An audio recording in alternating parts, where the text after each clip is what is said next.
The next speaker is Professor Thomas Vidick from Department of Computing and Mathematical Sciences in the California Institute of Technology, Caltech.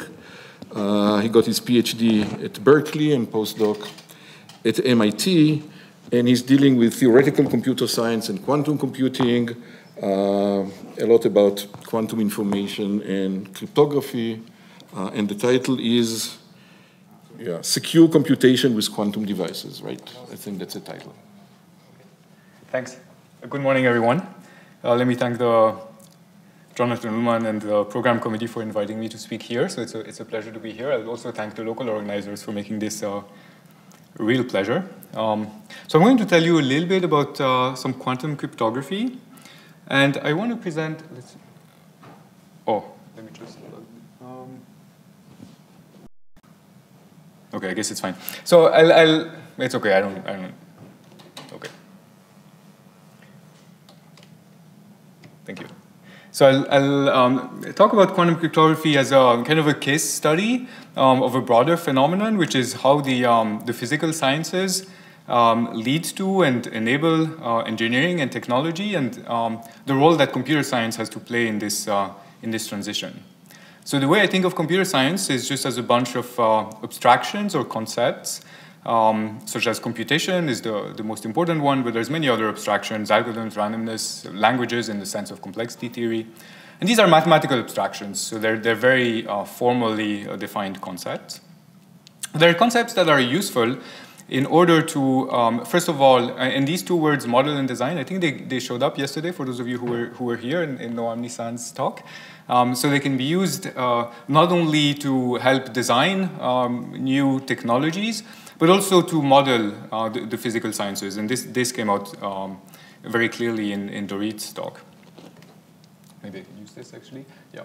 And there's another thing that'll come out towards the end of the talk, which even though I said that I think of these concepts as mathematically clear, well-defined concepts, it doesn't mean that they're absolutely rigid. So they're not concepts that are written on the walls inside Plato's cave. They're very alive concepts, and so they feed themselves on the physical theories and on the technology. And as the physical theories change and the technologies evolve, the concepts from computer science evolve and continue to allow us to look at the physics, the natural sciences, and the technology in new ways.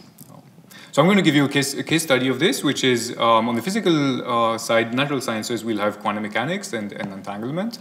And on the technology side, it'll be quantum communication and cryptography. And I'll try to highlight how specific concepts from computer science, in particular interactive proofs that came in Dorit's talk already, error correcting codes, other things, shed light and enable this transition from quantum mechanics to cryptography, and in turn, how the transition informs and changes the concepts that enabled it. So that's the plan for the talk. So let's take it one step at a time. So first, I want to just give you some basics about quantum information, and this already showed up in Charlie Bennett's talk yesterday, but I'll go over it again. So I'm going to take the computer scientist's perspective on quantum mechanics and photons. So this is a photon, but my perspective is that I'm going to put it in a box right away and ignore all the physics. So I still want to give you ways to think about what's going on. So this photon is a unit of quantum information. What's special about it, and Charlie mentioned that yesterday already, is that you can look at it in different ways. So instead of just asking the question, well, what is the value of that bit? Is it 0 or 1? And that's the only question that you can ask. Quantum mechanics, you can ask many different questions. For our purposes, for now, it only matters that there's two different kinds of questions you could ask. So, and I'll picture them as looking at this box through different angles. So you can open the box through the top. Physically, that would correspond to making a measurement of the linear polarization of the photon. But when you make that measurement, that observation, you always get a definite answer. The answer will be either horizontal or vertical, right? So you open, you look at it, and you get an answer. But you don't need to look through the top. You could also look through the side, and that would correspond to making a measurement of the circular polarization. And then again, you'll get a definite outcome. In this case, it kind of has a different name. It's called left or right. Or you could relabel those 0 or 1 if you wanted. Okay, so you have these two different ways of looking at your quantum unit of information, two different questions that you can ask.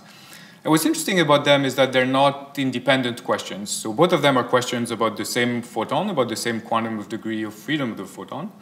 And because of this, answers to these questions must satisfy what's known as the Heisenberg uncertainty principle. So that places a limit in the information that you can gain by making these questions. So what's important for us is that anytime the photon is initialized in a certain state and you ask a question about it, you make an observation, there's going to be a distribution on outcomes that you observe. And the uncertainty principle states that these two distributions on outcomes, not both of them can be very narrow at the same time. So if one of the outcomes is precisely determined, then the other must be pretty random.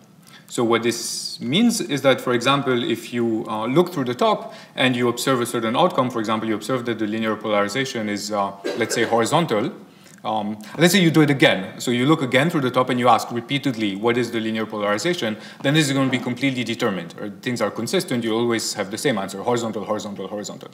But this means that that particular unit of information, the linear polarization of the qubit, is determined. It's horizontal, horizontal, horizontal. Because of that, in the uncertainty principle, it means that the other property, the circular polarization, must be random. So if I make now that measurement, I'm going to get left or right with 50-50. But now let's say I do it again. So I again look through the right-hand side and say, okay, well, what's the circular polarization? I'll get the same answer again and again, left.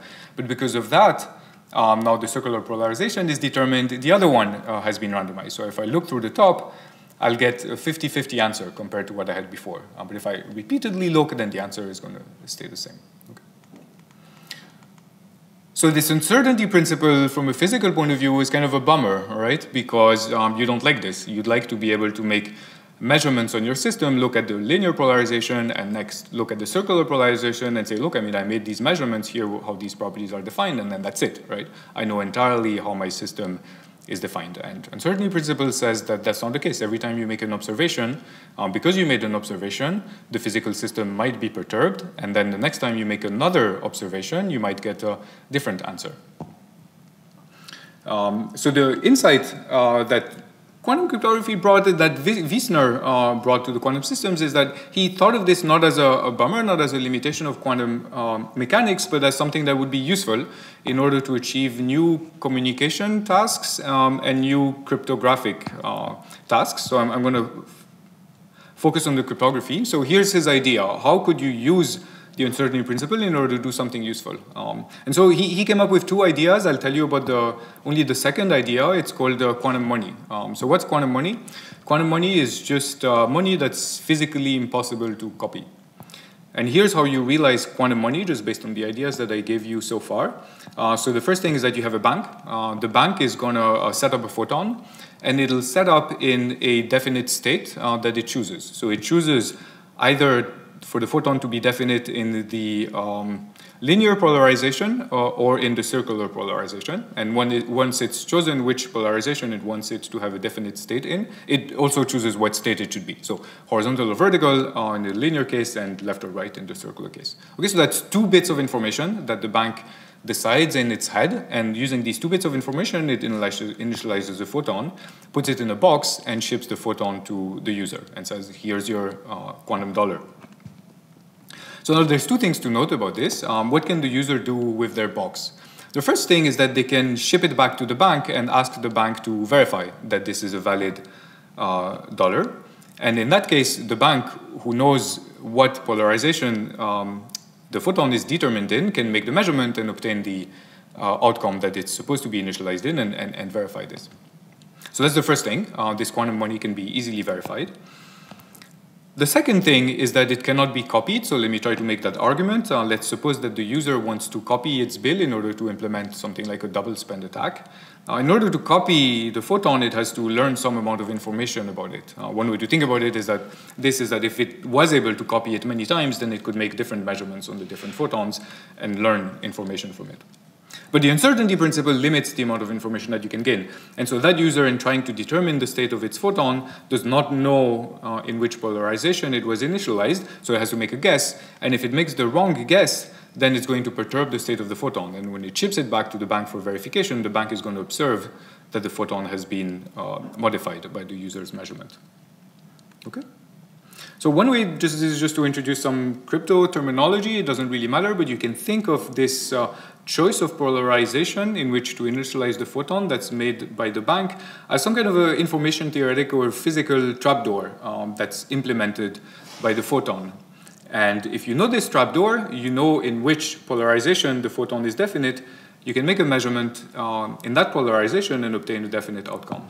But if you don't know the trapdoor, that's the case of the user or some eavesdropper, some attacker that would try to copy the money, then you can't recover the information. You make a measurement, but there's a chance that it's the wrong measurement, and so you get random information out of it. So of course, this as is not really that secure because there's always a 50% chance that the user makes the right measurement and learns the state of the photon. So in practice, you'd create a quantum bill by having many of these photons, each initialized in a random polarization. And then you can show that this would be secure. So that's the first idea. So Weizmann's paper, and Charlie mentioned that yesterday, didn't really catch up that well. You know, the idea came as he was a graduate student at Columbia in the United States in the late 60s. He only managed to publish his paper in the 80s in a special issue of SIGAC News that was devoted to cryptography. So all the other papers in that issue have nothing to do with quantum. They're just like standard, generally public key cryptographic constructions from the time. And it didn't really catch on, I think, maybe partially for the reason that this quantum money thing seems a bit weird. I mean, we're pretty happy with bills in general. It just, you know, he did the classical thing of sort of inventing a new question and giving an answer to that question. And I think it was not obvious how interesting the question was. So quantum cryptography only really took off a few years, just 1 year later, when Bennett and Broussard showed that you could implement quantum key distribution using very similar ideas to those that go in Weizmann's scheme. So I'm going to tell you a little bit about that. Before I go into the quantum parts, I want to set up the question from cryptography. So this is just in case, for those of you who are not familiar at all with what cryptography does. So in cryptography, you always personify the parties. So there's Alice and there's Bob. Hi. And so Alice has a message that she wants to send over to Bob, and for this she has access to a public communication channel. For example, she can give Bob a phone call and tell him about the message over the line. What she's worried about is that some eavesdropper might be listening in on the same phone line and might gain access to the message that she's sending to Bob, and she'd like to keep that message private. So the idea for this is to say, well, let's hide this message. So this is called encryption. We'll hide the message M into ciphertext C, send the ciphertext over the channel, and we'd like it to be the case that two properties hold. One is that when Bob receives the ciphertext, he's able to recover Alice's message. On the other hand, the eavesdropper who's still listening in on the channel and sees the ciphertext should not be able to recover the original message. And so now you see the fundamental problem here, and that's sort of the basic problem of cryptography, is that there's a symmetry. On my picture, Bob gets C, the eavesdropper also gets C, and Bob should be able to recover M, and the eavesdropper should not be able to recover M. So you have a symmetry breaking problem. There's two main ways that are known how to break this symmetry. One is called private key cryptography. This was invented by Shannon in the 50s. Shannon's observation is that if you assume that Alice and Bob share a prior secret, they have some kind of information that's shared in between themselves that the eavesdropper does not have access to, that's a sort of a setup assumption, then they can use that secret information in order to communicate with perfect security. That's something called the one-time pad, for those of you who know. That's one way to break the symmetry, assume a prior secret. Another way to break the symmetry was introduced by Diffie and Hellman in the 70s when they invented public key cryptography. And I'm not really going to go into that because it's not the topic of the talk. Their idea was that if you make the assumption that there exists certain functions that can be easily computed in the forward direction, but are very hard to compute in the backwards direction, then you can use so-called trapdoor one-way functions in order to implement also secure communication. And so Rivest, Shamir, Adelman are famous for coming up with the first candidate of a trapdoor one-way function, which is the multiplication function. Take two numbers and multiply them. This is easy to do in the forward direction. In the backwards direction, it's much harder. You have to factor. But I'm not going to go into that. The point that I want to communicate is how quantum information, so physical systems, can be used to achieve this symmetry breaking problem that we had at the start. And that's the discovery that Bennett and Broussard made in the 80s, which is how to use this same uncertainty principle that we saw a little bit earlier in order to come up with this shared prior secret that Shannon showed was a sufficient condition in order to implement perfectly secure communication. So let's see how we do that. Here's the setup, very similar to what we had before. So there's going to be Alice and Bob, and they want to come up with this secret. How do they do it? The first thing is that Alice is going to set up a photon. We'll do this many times. Alice is going to set up a photon, and she's going to choose a random polarization, so linear or circular. And again, for this choice of polarization, she's going to choose a random state for the photon. So that's 2 bits of information that she encodes in that photon, and she puts the photon in a box and ships it over to Bob. And now what Bob can do, without any further information from Alice, is just make a random measurement on his box, and with 50% chance, he'll actually make the right measurement. So let's say Bob makes the measurement. They repeat this many times, many photons. Bob makes random measurements, and he writes down on a sheet of paper what measurement he made, what outcome he obtained. And once this is done, they pick up the phone, and they tell each other, Bob says, well, okay, so the first one I measured in this way, the second one in that way, and how did you set them up? And then 50% of the time, he'll have measured in the correct way compared to the setup, and so he can, in those cases, check that he got the same answer as Alice did.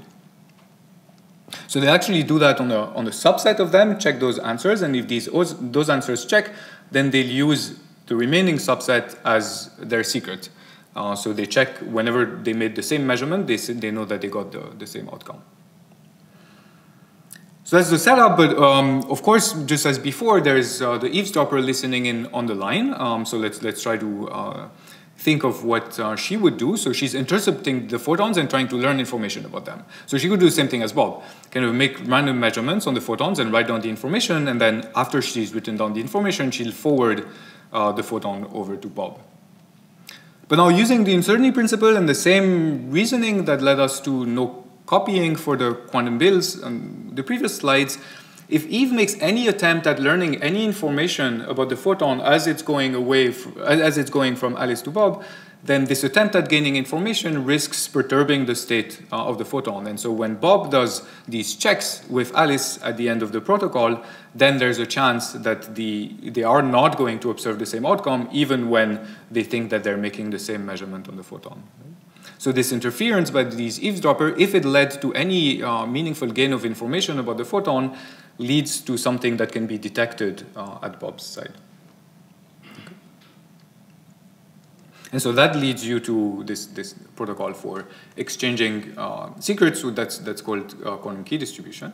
So I'm not going to go into any more detail about it. I'll make another pass over it a little later.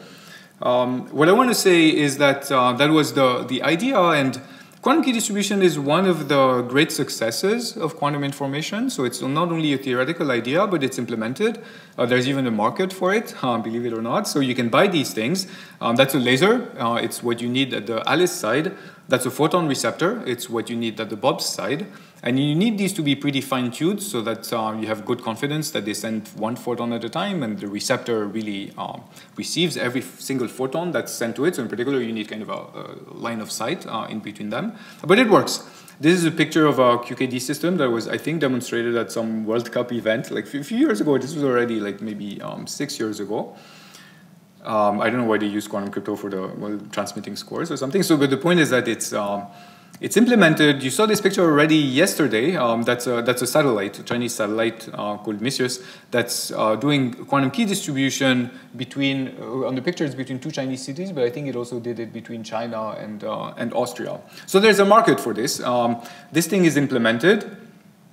And it works very well. The reason it works so well is that you don't need full quantum computers for it. You just need to be able to manipulate these photons one at a time.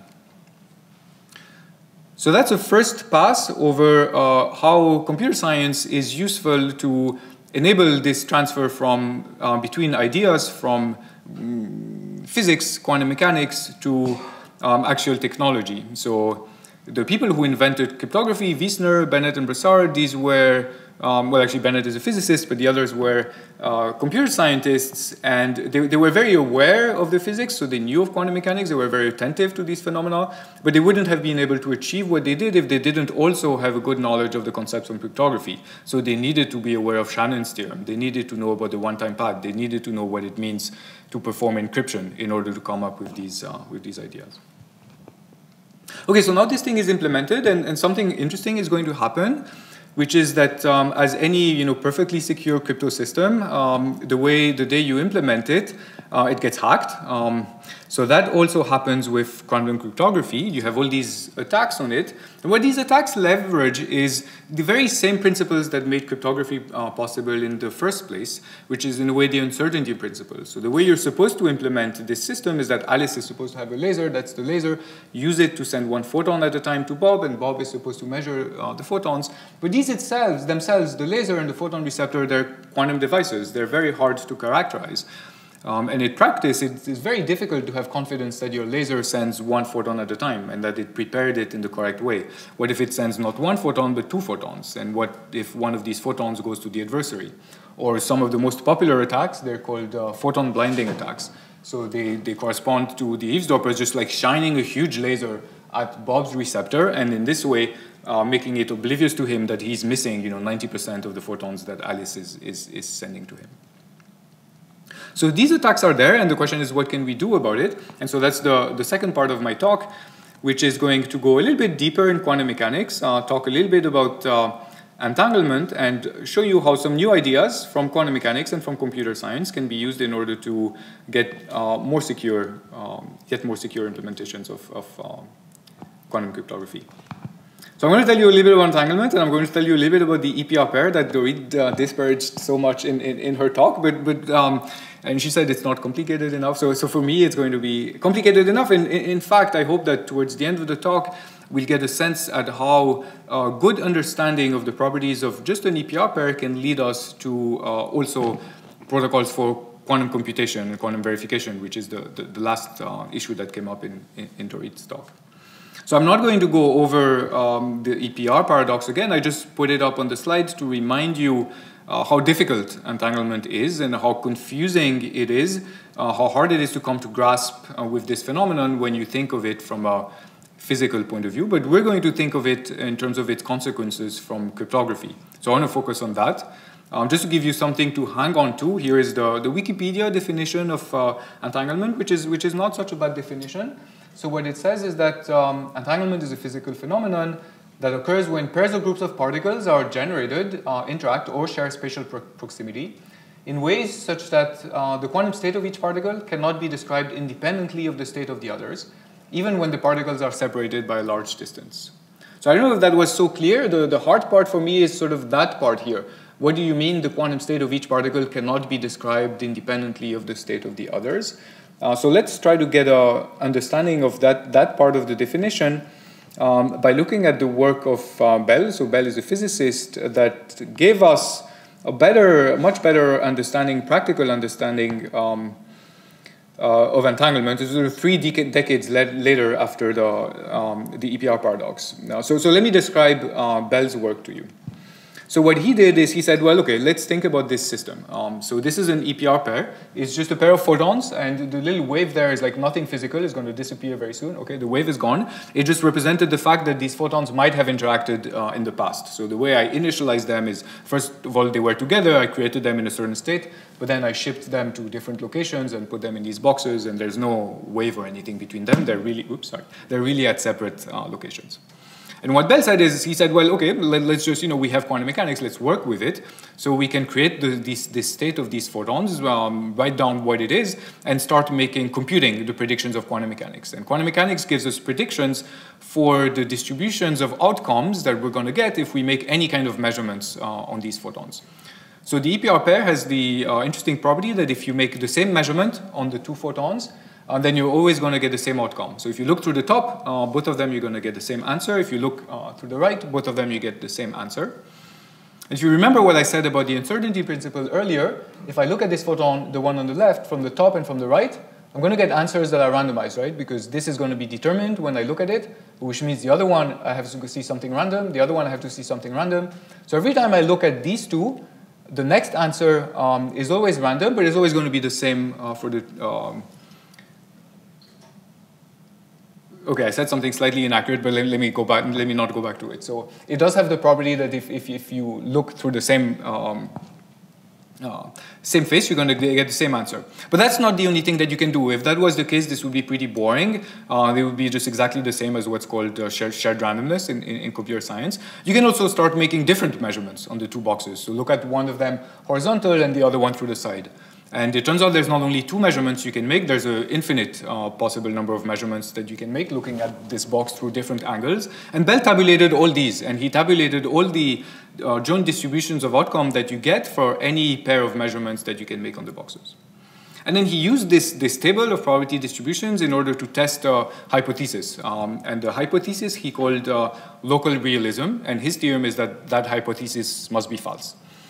So what would local realism say? Local realism would be something that the EPR paper was in a way trying to hang on to. They were trying to say, well, look, like fine, we can initialize these particles and they're correlated. This is all okay.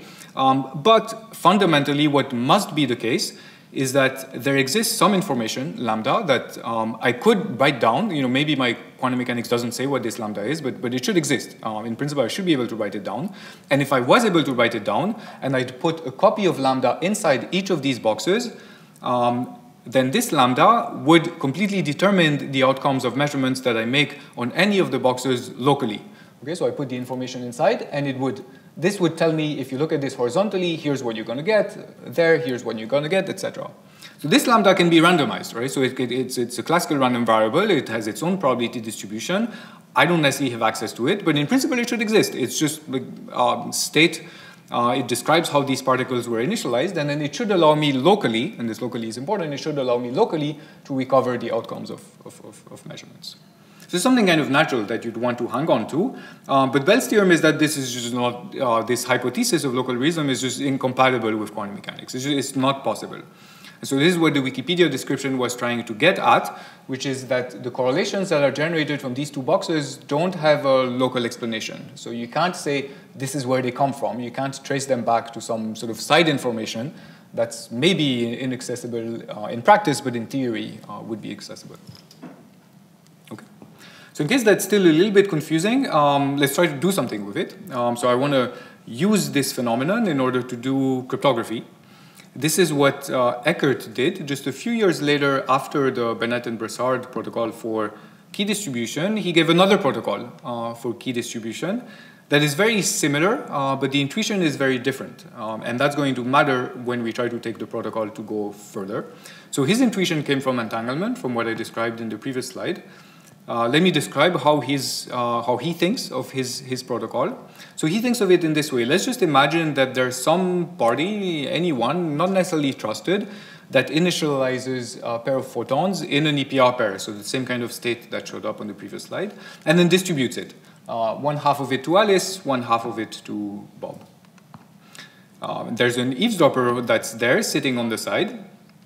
And so what Alice and Bob are going to do, they're going to make measurements on their halves of the EPR pair in arbitrary choices of bases. So maybe they both choose horizontal, maybe they both choose vertical, or maybe they choose things that make an angle. And they do this many, many times, and they collect statistics in this way.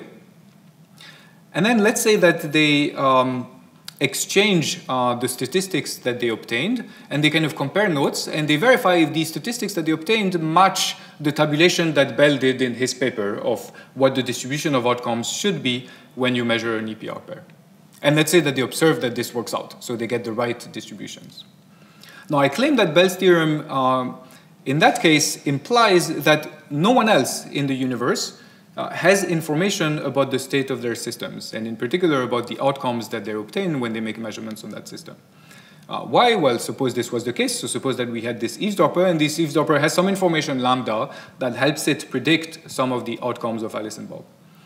Well, Bell's theorem said that this is not possible. So if this was the case, then the very fact that this eavesdropper has information about the systems would change the statistics, because the statistics that are tabulated by Bell are not compatible with any third party having information, correlated information about the particles. And so this cannot be the case. Okay.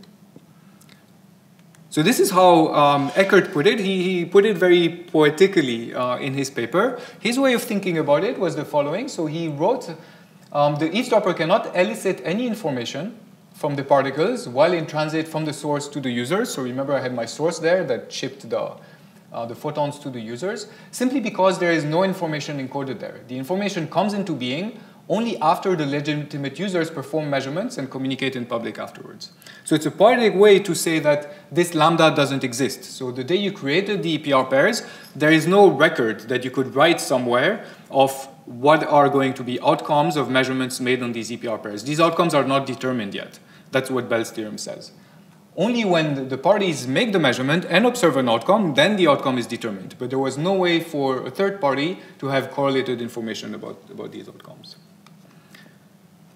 So that's intuition, and that's what's in his paper. And now the difficult part is how do you make that intuition precise? Here's when computer science is, or ideas from computer science are going to come in. So let me give you a few of these ideas and then sort of sketch how they're useful in order to analyze a little bit more precisely this scenario. The ideas are similar to some that came into the fourth part of Dorit's talk. So first of all, there is the idea of an interactive proof system that was introduced in the paper by Goldwasser, Micali, and Rakoff. And second is some work that was inspired by their work, but that's a little bit less well known. At least I didn't know of it until sort of recently. Work by Bloom and Kanan, where they take a slightly broader perspective, less complexity theoretic on the notion of interactive proof, and just think of it as a way to check programs. And so their idea is that suppose that you have a kind of a scenario like this, where this is called a verifier, like someone interacts with this is called the prover. The prover just implements a program. So the prover is claiming to answer any query x with a value p of x. And the goal of this verifier is to check that this prover indeed implements program P. And for this, they observed, and this is already observed in this paper, that interaction, the use of interaction and randomization can be very powerful. So in order to verify P of x equal y, you're going to ask related questions to the program and checking. It's a bit like Dorit's example of the tree, right? You wanted to check that the count for the number of leaves was correct, and the idea was let's ask a related question. Remove a random number of leaves and ask the same question again. And if you can successfully answer these questions, then I'm gaining confidence in the fact that you correctly answered the initial question in the first place, just by checking how these answers are related to each other. So I want to use this idea, and I want to use it in the context of quantum mechanics. And quantum mechanics gives new challenges to this, by then, reasonably well, and by now, definitely very well understood framework of interactive proofs. And the challenges are of two kinds. One is that the kind of programs or properties that you're trying to test is different. This is not just a classical program that you're testing, but now I want to test something that's like an EPR pair, right? I want to test the nature of a quantum system by interacting with it. And that's something totally new. It wasn't planted in the framework. The other way in which it challenges the framework is that now that the provers, the machines with which you're interacting, might have the ability to use quantum systems, in particular entanglement, in order to coordinate, it's not clear at all if any of the theorems that you had about these interactive proofs, and in particular the soundness property of these theorems, holds anymore. So you're pushing the framework further by asking it to answer new challenges, and you're also a little bit worried even about things that you thought you knew about the framework, because now you have to model your systems differently. You have to take quantum mechanics into account to specify what might or might not be possible.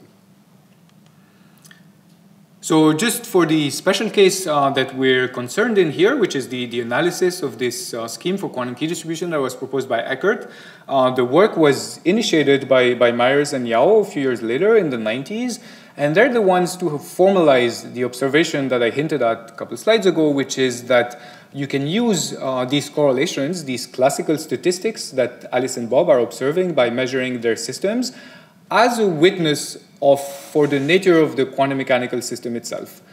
So they proved a theorem that says that if you make all these kinds of measurements on the particles, and I said earlier there's an infinite number of measurements, etc. So they gave they came from computer science. They want things to be efficient, so they refined this, and you don't need an infinite number of measurements anymore. You only need 3 different measurements for each particle.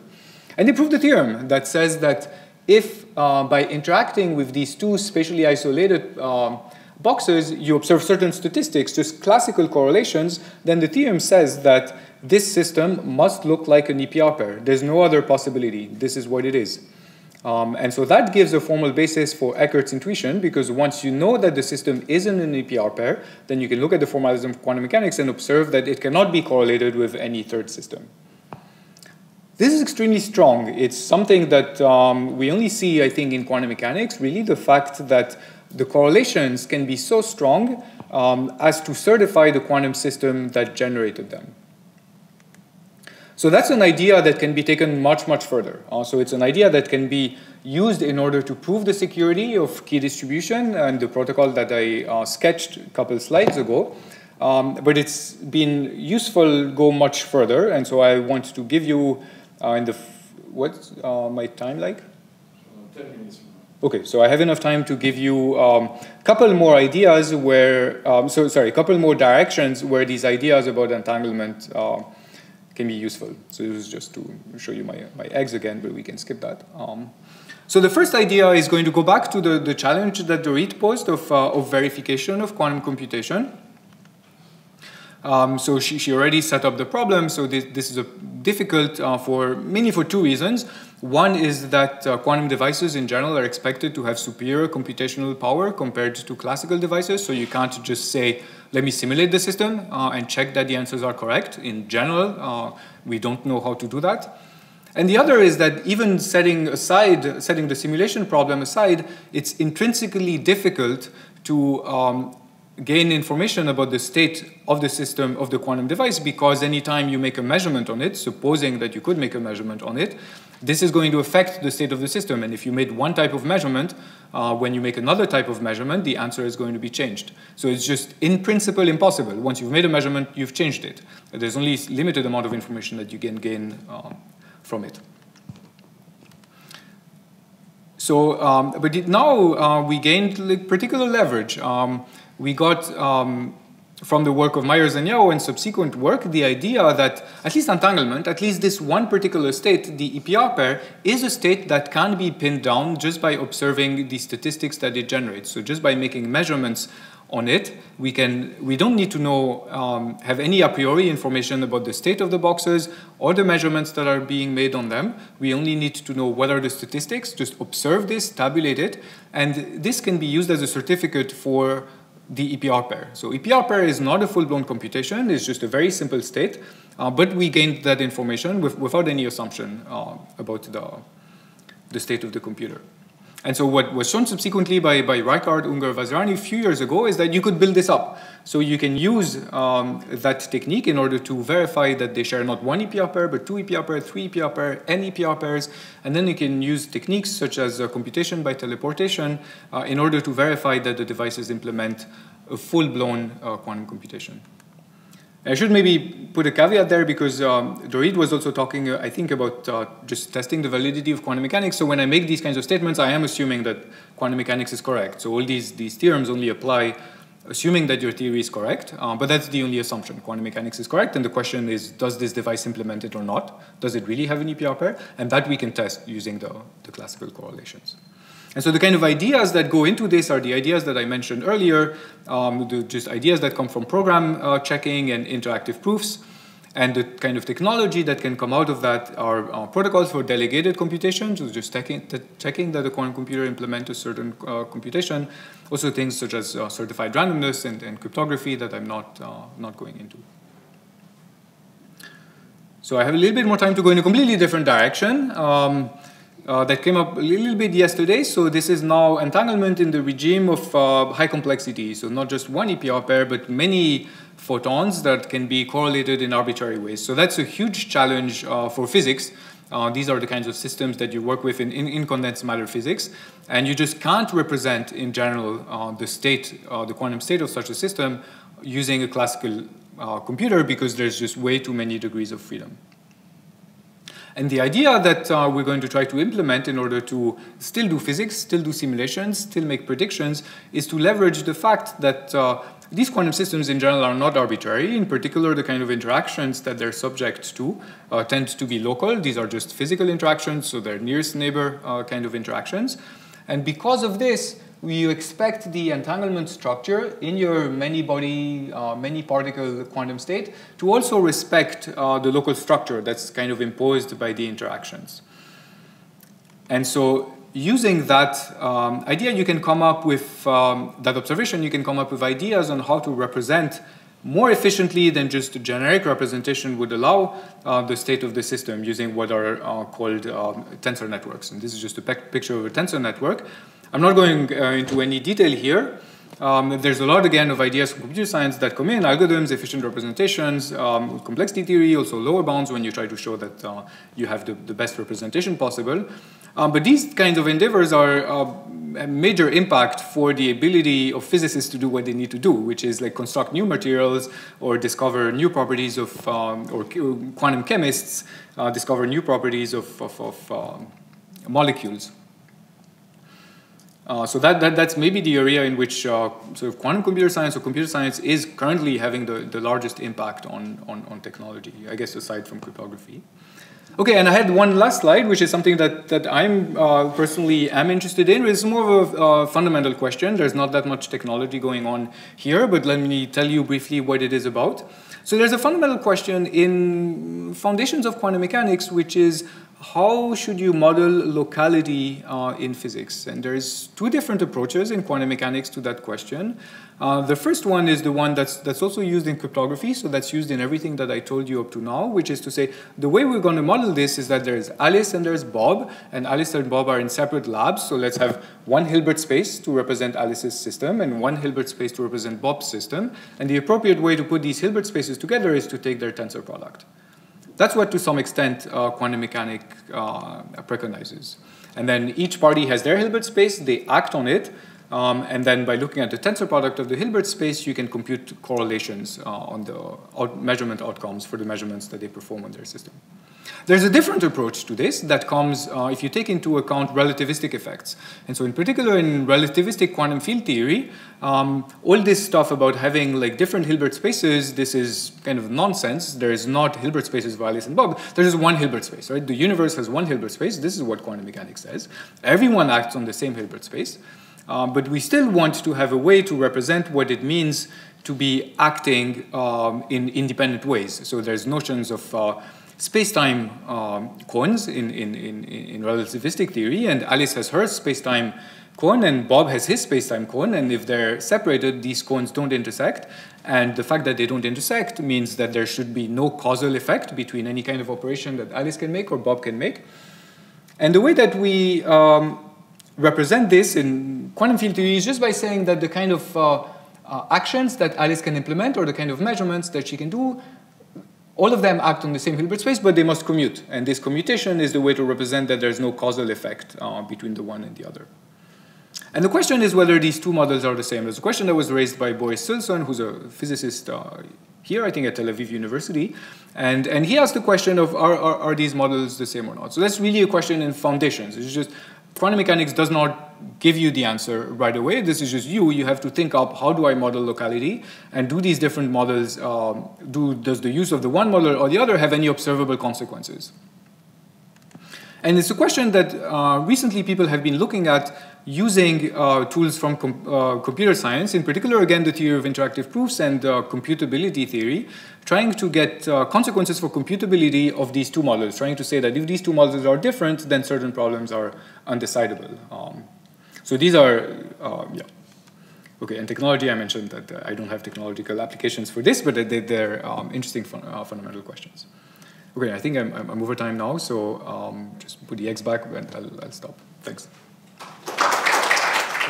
One way to think of two systems are equivalent is to see if there can undistinguish. There's some experiment to distinguish between them. Yeah. So if you go back to this two view that you described. Here or? Yeah. Yeah. Is there an experiment that will distinguish between them? Yeah, that's an excellent question. It's the question that we're trying to answer. And, you know, I'd have to make the question a little bit more formal to give a straight answer, but the answer currently is that we don't know. But we are trying to come up with an experiment to distinguish them, and this experiment would be an interactive experiment by which you make measurements on these systems and you check the statistics. And one way in which people are trying to come up with this experiment is by using tools from the theory of interactive proofs, so trying to build on techniques that have been developed there to come up with such a thing. But currently we don't know, so it's an open question.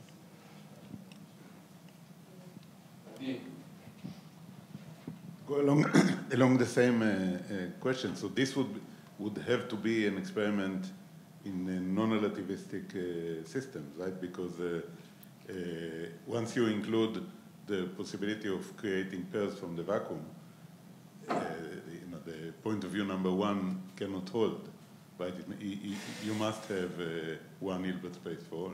Oh, yeah. So, I mean, but that's at the mathematical level, right? When you say you must have one Hilbert space, it means that the textbook is saying that there exists just one Hilbert space and that's how to represent it. But I can still ask the question, is there any experiment that you can make on your particles that is going to give me classical data that there is not going to be any model for that data that involves even finite dimensional Hilbert spaces or a tensor product of Hilbert spaces? Let's say, up to arbitrary approximation, up to arbitrary. So any experiment that involves the production of electron and positron from the vacuum. Let's say, and then measurements on them, yeah. Any such experiment would not, you wouldn't be able to describe it with a tensor product of two Hilbert spaces. Well, no, that's a claim.